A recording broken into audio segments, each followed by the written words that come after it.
Welcome to Kansas Ag Report. I'm Ken Rogers. On this week's program, we review this year's Wheat Quality Council tour with Justin Gilpin, the CEO of Kansas Wheat. Well, we all learned the crop's going to be a little bit short this year. There's also a number of other factors playing into the markets right now. We'll also have features from the Kansas Soybean Commission, Kansas Department of Agriculture, and Kansas Sorghum, along with the weekly update from the Kansas Livestock Association and market information from Pinion, a division of K-Coe Isom. Kansas Ag Report brought to you in part by the Kansas Soybean Commission, the Soybean Checkoff, progress powered by Kansas farmers. Kansas Farm Bureau, a grassroots ag organization representing the state's farm and ranch families since 1919, kfb.org. And the Kansas Wheat Commission, lending in the adoption of profitable innovations from wheat, online at kswheat.com.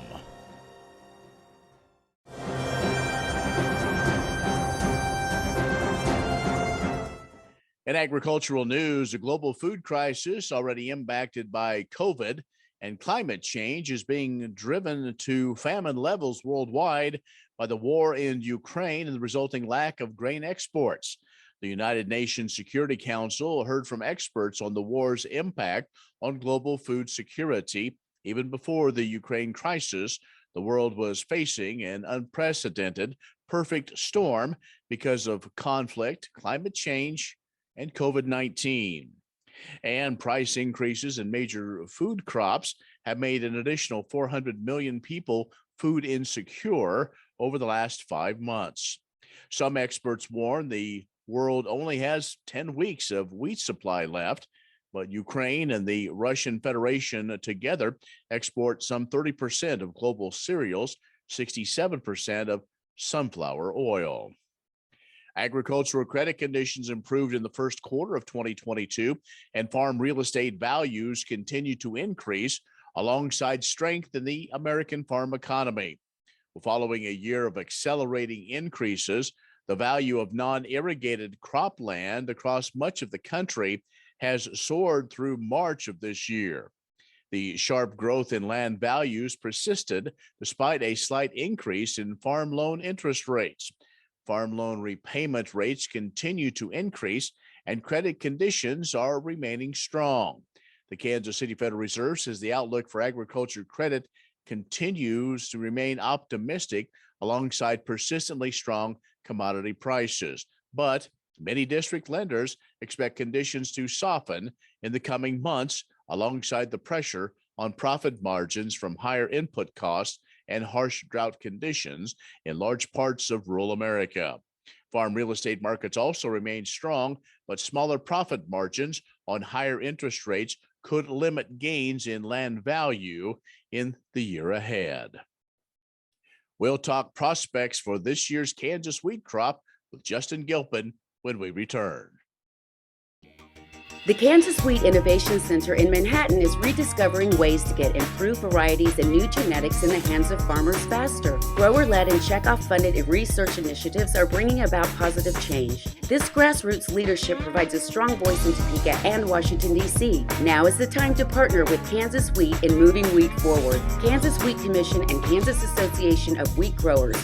Farmers investing in their future and yours. Log on to rediscoverwheat.org.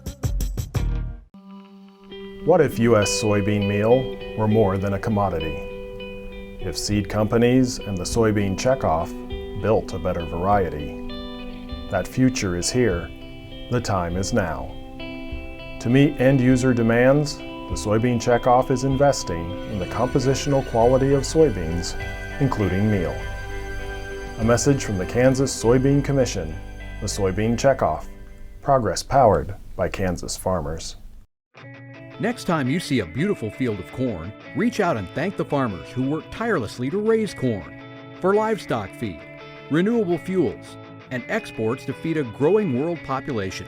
The farmers on the Kansas Corn Commission work for Kansas Corn with grower-funded checkoff dollars that support foreign and domestic market development, research, promotion, and education to expand opportunities for Kansas farmers. To learn more, visit kscorn.com. Many seed companies claim to offer the latest genetics, but how many have tested those genetics in soils just like yours? The Oldie Seed Know to Grow research program has fully tested the latest seed genetics in soils that are right in your neighborhood. The Oldie Seed Know to Grow program can recommend the best performing hybrids from technologies like Enlist, Extend, and Liberty Link that will optimize the yield and profit of every acre on your farm. Contact Oldie Seed today. The Kansas Ag Report brought to you in part by Kansas Grain Sorghum, growers working together. Learn more at ksgrainsorghum.org. Grass and Grain, online or in the mail, keeping Kansas farmers informed for over 60 years. grassandgrain.com.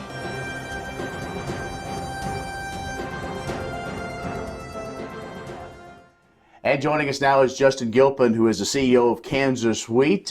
Justin, we just got off of 3 days on the Wheat Quality Council, so it's a few days later this is airing, but we finally saw some mud. Yeah, well, we're not complaining about having a little bit of mud on our boots on this trip. Boy, it's not. And so we're going to get into some of the numbers, what that means, and some other issues moving forward. So last year, limited number because of COVID and kind of some of the uncertainty. But regardless, a couple weeks later than normal, the number come in 39.7 bushels per acre. Were you surprised by that number? I don't think there was any surprise by that number, especially because as of May 12th, USDA had done their first projection for the total U.S. winter wheat crop and by state, and their state projection for Kansas was a total of 271 million bushel production based on a 39 bushel yield. You know, that 39.7 is the culmination of all 3 days averaged out. Day one was right at 39. Day one is when the group went from Colby, or from Manhattan, over to Colby to northwest Kansas. Day two, where the groups went from Colby through the western third of the state, then back over to the central part of the state, ending up in Wichita.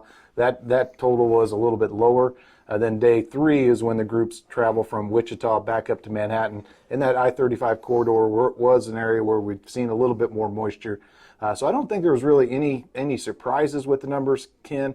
I do think it was a very good verification for the tour participants to be able to see firsthand how severe those drought conditions and the stress that this wheat crop has been under because of the lack of moisture, but also the heat stress that this crop's been under with the high temperatures and wind and lack of humidity that we've had for the month of May. We had a lot of optimism last fall, at least hoping that we may have got a wet winter. We didn't do that.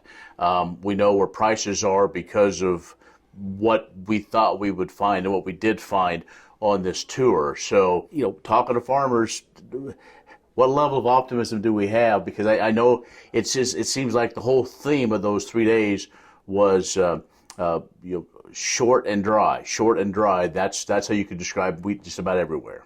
Well, it shows the endurance of our farmers and the challenges that we've been going through from Mother Nature. But of course, there's been so many other things with supply chain shortages, inflationary factors on input costs, that all the variables that are going into that are making this just kind of an unnerving time for producers. And then the uniqueness of the Wheat Quality Council Tour, getting all aspects of the industry involved, from farmers, government, millers, bakers, international customers, all around the table, being able to see that firsthand, being able to tell the story from the producer level, where that wheat's coming from. I think it's a unique experience. I think that's one of the real values of this trip, more so than the number that comes out. And certainly with the geopolitical situation and supply chain shortages, so many eyes were on what will the U.S. hard red winter wheat crop be. And so the number wasn't real surprising because it was somewhat in line with where USDA was at. I think that as we look forward, what's going to happen between now and harvest, a lot of things can happen to it, and most of them are not good. You know that, Ken. Right. So there's definitely a chance for those yield numbers maybe come down a little bit. Justin Gilpin is the CEO of Kansas Wheat. Let's take a break. We'll come back and talk. Where do we go from here? We'll do that in just a moment. Many seed companies claim to offer the latest genetics, but how many have tested those genetics in soils just like yours? The Oldie Seed Know to Grow research program has fully tested the latest seed genetics in soils that are right in your neighborhood. The Oldie Seed Know to Grow program can recommend the best performing hybrids from technologies like Enlist, Extend, and Liberty Link that will optimize the yield and profit of every acre on your farm. Contact Oldie Seed today. Imagine turning soybean oil, used cooking oils, and waste animal fats into fuel so amazing it drives U.S. jobs and our economy forward. Learn more about biodiesel at americasadvancedbiofuel.com. Kansas Ag Report brought to you in part by the Kansas Livestock Association, supporting members' business interests and meeting consumer demands. KLA.org. Oldie Seed Farms, carrying soil-specific seed. Find them on the web at oldieseed.com. That's OHLDE seed.com. And Kansas Corn, building the future at kansascorn.com.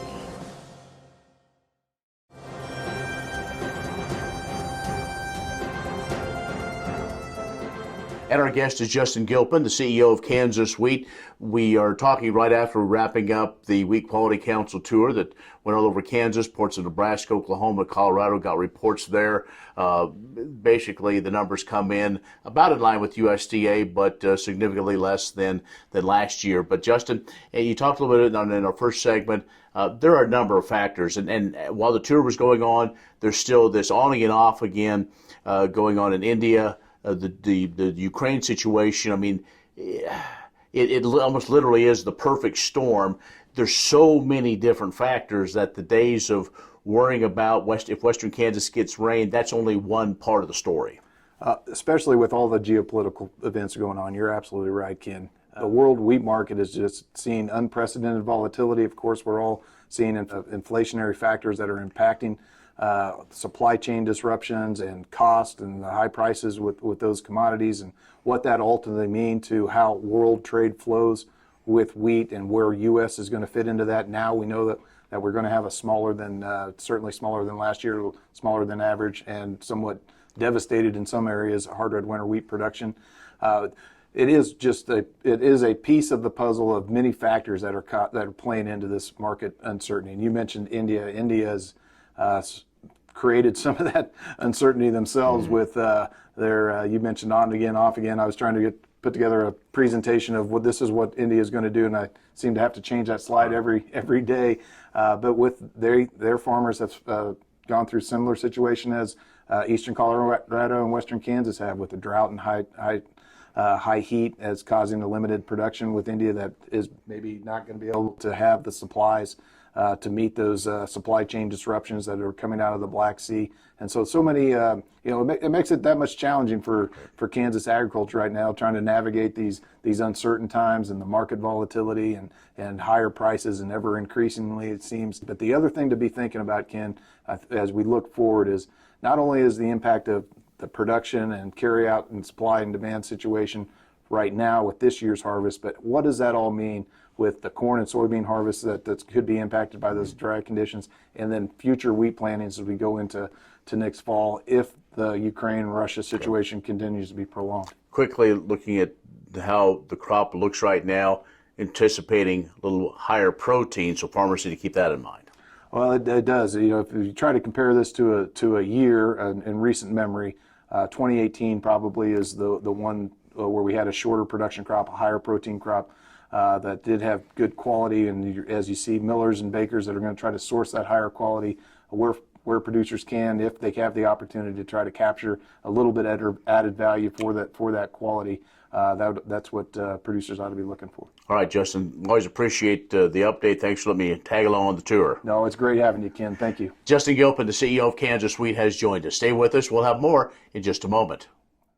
What if sustainability were synonymous with U.S. soy? If energy efficiency, water quality, and soil health help define U.S. soy's value, that future is here, the time is now. To meet end-user demands, the Soybean Checkoff is committing to sustainability that's achievable, worthwhile, and enduring. A message from the Kansas Soybean Commission, the Soybean Checkoff, progress powered by Kansas farmers.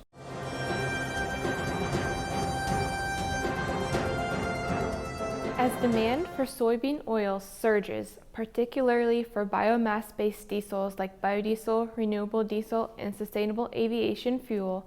The industry needs to find new customers for the increased soybean meal volume. AGP operates an export facility at Grays Harbor in the Pacific Northwest. This location provides an ideal solution for moving soybean meal out of the United States and on to international customers. To meet industry needs, AGP is looking to strengthen rail transportation and double export capability at this port and is seeking a grant from the U.S. Department of Transportation to leverage the company's investment. Soybeans from Kansas flow out of AGP's facility in St. Joseph, Missouri to Grays Harbor, making this a key project for the Kansas Soybean Commission to invest in. And support from soybean farmers through checkoff funds are instrumental in kickstarting these projects. The contribution from Kansas, along with neighboring states' funding commitments and input from the Soy Transportation Coalition, sets a strong foundation for the federal grant application. Improving profit potential for our state's soybean farmers is the mission of the Kansas Soybean Commission. Following the Commission's recent support of export expansion projects from the Gulf of Mexico, this project further positions Kansas farmers to be profitable no matter which direction their soybeans travel. The Kansas Wheat Innovation Center in Manhattan is rediscovering ways to get improved varieties and new genetics in the hands of farmers faster. Grower-led and checkoff-funded research initiatives are bringing about positive change. This grassroots leadership provides a strong voice in Topeka and Washington, D.C. Now is the time to partner with Kansas Wheat in moving wheat forward. Kansas Wheat Commission and Kansas Association of Wheat Growers, farmers investing in their future and yours. Log on to rediscoverwheat.org.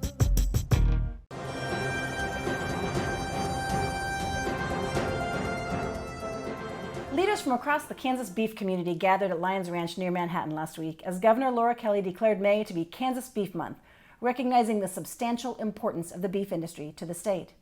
It was a great event celebrating Kansas beef, which has been the largest sector in the Kansas ag industry for many years. And the Kansas Department of Agriculture is proud to support the Kansas Beef Council in celebrating beef during this month of May once again this year. Kansas historically is a leader in beef production, ranking third in the nation with 6.5 million cattle as of the first of this year.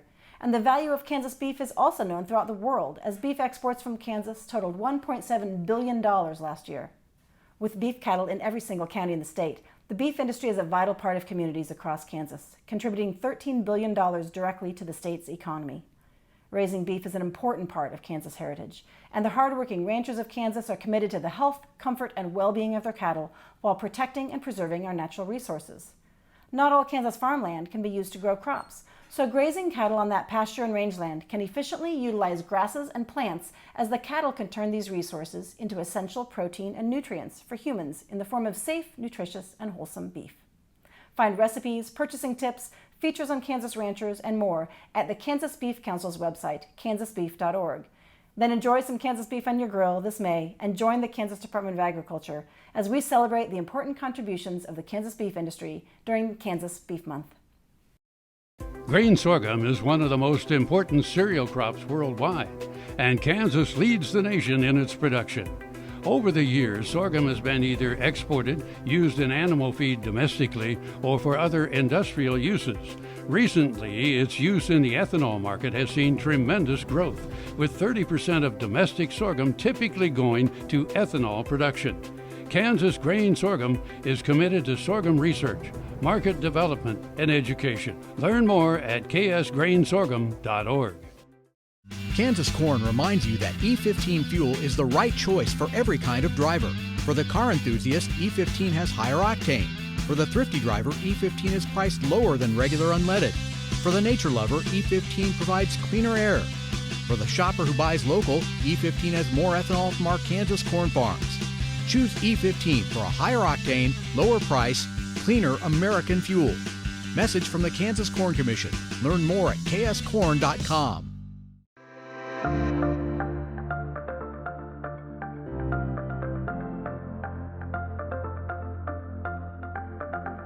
I'm Debbie Lyons Blythe, and I'm a cattle rancher in the Flint Hills of Kansas. American beef is the most sustainable beef in the world. All cattle are raised for most of their life on grasslands. Some cattle then, before they enter the food chain, will end up in a feed yard where they are grain finished. In the feed yard, cattle actually get to eat a diet balanced by a nutritionist. We incorporate a lot of things into that diet, but one of the key things is we do feed corn because that's carbohydrates and it helps to lay down condition. But we also are able to feed things that we cannot eat. And those things are byproducts from various regions. I'm sure you've all heard of ethanol. There's a byproduct from ethanol that used to go to the landfill. It's called dried distillers grains, and cattle, we found, can eat that. So instead of going to a landfill to emit methane, we are now feeding that to cattle in a balanced ration so that they can utilize that and turn it into great protein. There's a few other byproducts that we use in different areas, and just a few examples might be in Idaho, where we grow potatoes, they'll use potato peelings in their diet. In the southeast, where they grow lots of vegetables, they will compost the vegetable trimmings and balance that into a cattle diet. So the feed yard is an excellent location for us to be able to manage very carefully the care of these cattle. In addition, the waste that is produced in a feed yard can be used to fertilize the ground around the feed yard. So we're actually so efficient in the American feed yards that we not only can feed things that we can't eat, but utilize the waste that comes from those animals. And those are the reasons why American beef is the most sustainable in the world. To learn more about sustainability on the farm, visit KansasLivingMagazine.com. Grain sorghum is one of the most important cereal crops worldwide, and Kansas leads the nation in its production. Over the years, sorghum has been either exported, used in animal feed domestically, or for other industrial uses. Recently, its use in the ethanol market has seen tremendous growth, with 30% of domestic sorghum typically going to ethanol production. Kansas Grain Sorghum is committed to sorghum research, market development, and education. Learn more at ksgrainsorghum.org. What if U.S. soybean meal were more than a commodity? If seed companies and the soybean checkoff built a better variety? That future is here. The time is now. To meet end-user demands, the soybean checkoff is investing in the compositional quality of soybeans, including meal. A message from the Kansas Soybean Commission, the soybean checkoff, progress powered by Kansas farmers.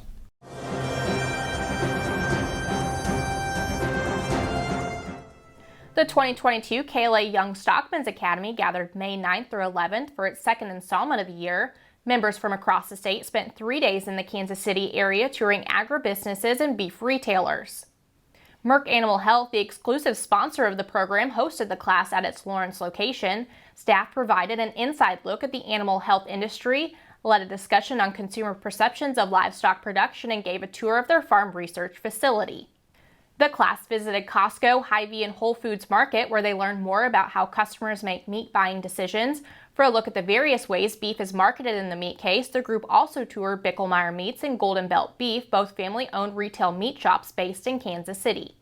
The Young Stockmen's Academy had the opportunity to do hands-on cooking at the Culinary Center of Kansas City and toured the 5 culinary labs, Innovation Kitchen, and Pastry Kitchen at the Johnson County Community College Hospitality and Culinary Arts Center.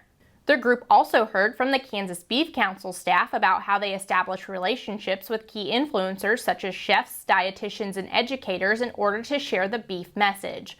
The third educational tour for the Young Stockmen's Academy class will be held in September. Members will visit Kansas beef and dairy operations. Kansas Corn reminds you that E15 fuel is the right choice for every kind of driver. For the car enthusiast, E15 has higher octane. For the thrifty driver, E15 is priced lower than regular unleaded. For the nature lover, E15 provides cleaner air. For the shopper who buys local, E15 has more ethanol from our Kansas corn farms. Choose E15 for a higher octane, lower price, cleaner American fuel. Message from the Kansas Corn Commission. Learn more at kscorn.com.